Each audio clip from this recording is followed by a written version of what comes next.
Gusto mo rin ba gumaling sa paggamit ng sniper? Ito ang 3 settings paano lumakas sa paggamit ng sniper. Setting number 1, ang quick switch button. Pumunta ka lang sa settings at hanapin dito sa basic ang one tap weapon switch button. Ang purpose nito ay mapapadali ang pag weapon switch mo. Alam naman natin na ang mga idol natin na sniper user ay mabilis mag weapon switch. Makakatulong rin to sa movements mo. Setting number 2, i-off ang ADS button rotation.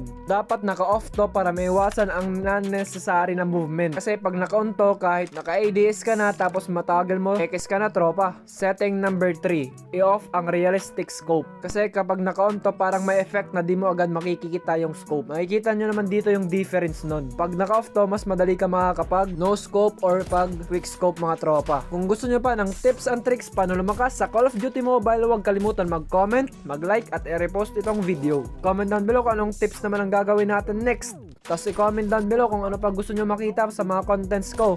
Bye-bye!